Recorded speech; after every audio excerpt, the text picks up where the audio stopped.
नमस्कार। नजरिया में मैं हूं अब्दुल। सरदार पटेल की जयंती पर मोदी सरकार से 2 कदम पीछे रहने वाली कांग्रेस ने पंडित जवाहरलाल नेहरू की 125वीं जयंती पर मोदी सरकार से 2 कदम आगे निकलने की ठान ली है। दिल्ली में चुनावी मौसम के बीच में कांग्रेस ने यह फैसला लिया कि वो दिल्ली में 17-18 नवंबर तक नेहरू पर इंटरनेशनल कॉन्फ्रेंस आयोजित करेगी और इस कार्यक्रम में 55 देशों के नेताओं को बुलाएगी भी। मोदी ने नेहरू और इंदिरा गांधी की जयंती के मौके पर कार्यक्रम आयोजित कर लोगों का दिल जीत लिया, तो वहीं कांग्रेस के मन में डर बैठ गया है कि मोदी उनकी विरासत चुरा रहे हैं। ऐसे में अब विरासत पर सियासत शुरू हो गई है और अब नेहरू की विरासत पर कांग्रेस खुद को पुनर्जीवित करने की कोशिश में वो मोदी पर हमले कर रही है। पहले पटेल, फिर इंदिरा और अब देश के पहले प्रधानमंत्री पंडित जवाहरलाल नेहरू के नाम पर देश की 2 बड़ी पार्टी में सियासी रोटी सेकने की होड़ सी मची है। देश के पहले गृह मंत्री सरदार वल्लभ भाई पटेल की जयंती पर एकता दौड़ कराने वाली नरेंद्र मोदी सरकार ने नेहरू की 125वीं जयंती पर बाल स्वच्छता अभियान चलाने का ऐलान किया, तो कांग्रेस ने भी तय कर लिया कि वो मोदी सरकार को पटेल के बाद अब नेहरू को भी हथियाने का मौका नहीं देगी। लिहाजा कांग्रेस ने भी घोषणा कर दी कि दिल्ली के विज्ञान भवन में इंटरनेशनल कॉन्फ्रेंस आयोजित करेगी और इस कार्यक्रम को भव्य बनाने के लिए दुनिया के नामचीन हस्तियों को बुलाएगी।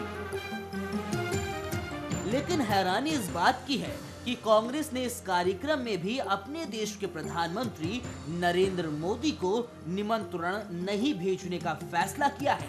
ठीक उसी तरह जब इंदिरा गांधी की पुण्यतिथि पर कांग्रेस ने मोदी से दूरी तय की थी। प्रधानमंत्री अभी विदेश दौरे पर हैं। ये दौरा 10 दिन का है। ऐसे में अगर पीएम को समारोह में शिरकत के लिए बुलाया भी जाता तो उनके पहुंचने की उम्मीद ना के बराबर ही की जा सकती थी। लेकिन फिर भी बड़ा सवाल ये खड़ा होता है कि क्या लोकतंत्र के सबसे बड़े पैरोकार नेहरू के लिए सियासी दुश्मनी भुलाकर औपचारिकता पूरी करने के लिए ही सही प्रधानमंत्री मोदी को निमंत्रण नहीं देना चाहिए था। नेहरू के नाम पर राजनीति करने पर बीजेपी भी कम पीछे नहीं है। यूपीए की मनमोहन सरकार ने अपने कार्यकाल में नेहरू की जयंती पर कार्यक्रमों की रूपरेखा तैयार करने में जो समिति बनाई थी, मोदी सरकार ने आते ही न सिर्फ उस समिति में फेरबदल कर दिया, बल्कि नई समिति में नेहरू गांधी परिवार को कोई जगह तक नहीं दी। ऐसे में सवाल ये भी खड़ा होता है कि क्या देश के नायकों के नाम पर इस तरह की सियासत करना ठीक है? ब्यूरो रिपोर्ट, खबरफार। बिल्कुल, सवाल यही है कि देश के नायकों पर इस तरह की सियासत करना क्या जायज है। आज इसी पर हम लोगों का नजरिया लेंगे। हम अलग अलग पार्टी का इसी विषय पर नजरिया लेंगे। हमारे साथ लवलीन टुटेजा जी बीजेपी से जुड़ चुके हैं और जितेंद्र कुमार जी पॉलिटिकल एक्सपर्ट हैं। ये दोनों हमारे साथ जुड़ चुके हैं और कांग्रेस नेता राहुल जैन भी कुछ देर बाद हमारे साथ जुड़ेंगे। सबसे पहले मैं जितेंद्र जी आपकी तरफ रुख करना चाहूंगा कि किस तरीके से इसको देखा जाए, क्या माना जाए कि विरासत पर सियासत करना, किस तरीके से इसको देखा जाए? ये बिल्कुल विरासत के ऊपर सियासत हो रही है। एक तो बीजेपी की ये कोशिश लग रही है कि जो जिस विरासत के सहारे कांग्रेस पार्टी अपनी राजनीति करती रही है नेहरू गांधी के नाम पर, तो उससे उसको ये दिखाना चाहती कि ये देश के वो थे, नेता थे, नहीं कि किसी पार्टी या वर्ग के ये नेता थे। तो उस समय ये कांग्रेस पार्टी में रहे हैं, कांग्रेस पार्टी को उन्होंने आगे बढ़ाया। जवाहरलाल नेहरू रहे हैं, गांधी जी भी उस समय आज़ादी के समय कांग्रेस पार्टी ही थी देश में, और बीजेपी के भी ज़्यादातर नेता उनका उद्भव जो कांग्रेस से ही हुआ है, जैसे जनता दल कई बार बने हैं। तो ऐसे में क्या लग रहा है कि देश में जिस तरीके से जो नायक रहे हैं हमारे देश के, उन पर सियासत करना ठीक है क्या? नहीं, ये अब जो मुद्दा होना चाहिए वो विकास का मुद्दा होना चाहिए। मेरे हिसाब से ये गौण रहना चाहिए, इसको मुख्य मुद्दा क्योंकि कोई न बना एक करके। कोई एक नहीं सियासत कर रहा। हम कांग्रेस की बात करें तो कांग्रेस सिर्फ हाँ, नहीं हाँ। सियासत कर रही है, बीजेपी भी सियासत कर रही है। लवलीन जी, किस तरीके से देखा जाए? मुझे लगता है हाँ। आज ये जो चर्चा का विषय बना है विरासत पर सियासत, हाँ। वास्तव में ये कांग्रेस की शुद्ध राजनीति का नतीजा है। नहीं, कांग्रेस वास्तव में की जो राजनीति आज का नतीजा है। आप भी एक तरीके से मौके का फायदा उठाने में माहिर हैं, एक तरीके से कहा जाए, और उठा भी रहे हैं एक तरीके से। आज जिन चीजों को चर्चा में कांग्रेस बनाना चाहती है उसका आधार केवल संकुचन और बौखलाहट है। हाँ। पिछले 60 वर्षों से देश पर लगभग 60 वर्षों से कांग्रेस सत्तासीन थी। उस समय आप कांग्रेस के जितने भी राष्ट्र नायक हुए उन्होंने किसी को याद नहीं किया।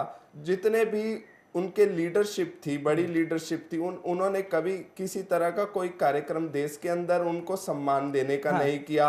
आज जब हमने उन राष्ट्र नायकों का देश में सम्मान करना शुरू किया, आप सम्मान कर रहे थे, आप सरदार वल्लभ भाई पटेल को याद कर रहे हैं, इंदिरा गांधी को भूल रहे हैं, वो भी एक हस्ती थी। ऐसा नहीं है। मोदी जी ने इंदिरा गांधी जी के उस पे भी उनका बिल्कुल नहीं। आप भाषण को सुनिएगा, आप लवलीन जी उस भाषण को सुनिएगा। उस भाषण में सिर्फ एक जिक्र है कि आज इंदिरा गांधी की शहादत का दिन है, बस इतना सा वो उस भाषण में इंदिरा गांधी का जिक्र है। उसके बाद एक ये भी लफ्ज नहीं कहा गया नरेंद्र मोदी से कि उनकी शहादत पर हम देशवासी जो हैं उनकी शहादत पर याद कर रहे हैं उनको, ये भी नहीं कहा। सिर्फ उन्होंने इतना बोला था कि आज इंदिरा गांधी का भी शहादत दिवस है सरदार वल्लभ भाई पटेल के साथ साथ। तो इसको किस तरीके से देखा जाए, क्योंकि वहां पर बिल्कुल नजरअंदाज कर दिया था नरेंद्र मोदी ने। देखिए, राष्ट्र नायकों को अगर सम्मान देना, उनको उचित सम्मान देना अगर गलत है, कुछ इसमें हम कुछ गलत कर रहे हैं तो देश की 125 करोड़ की जनता है वो देख रही है उसको।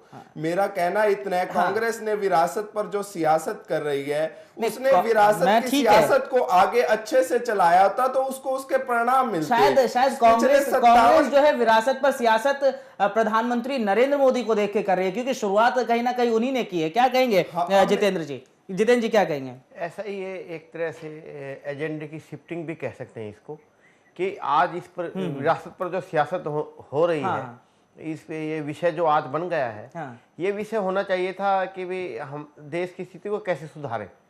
जो चर्चा का केंद्र बिंदु बदल गया है, लेकिन चर्चा का विषय खुद क्रिएट किया गया, खुद बनाया गया है, क्योंकि विरासत पर सियासत हो रही है, इसीलिए विरासत पर सियासत जो है वो चर्चा उस पर हो रही है। और इस पर हम भी आपसे लगातार करते रहेंगे। लवलीन जी आपसे भी जुड़े रहेंगे और जितेंद्र जी आपसे भी जुड़ेंगे। और ब्रेक के बाद एक ब्रेक ले रहे हैं और ब्रेक के बाद हमारे साथ कांग्रेस नेता राहुल जैन भी जुड़ेंगे, उनसे भी इस बारे में नजरिया उनका भी लेंगे कि आखिर उनका नजरिया क्या है कि विरासत पर सियासत हो रही है या नहीं। ब्रेक के लिए रुक रहे हैं।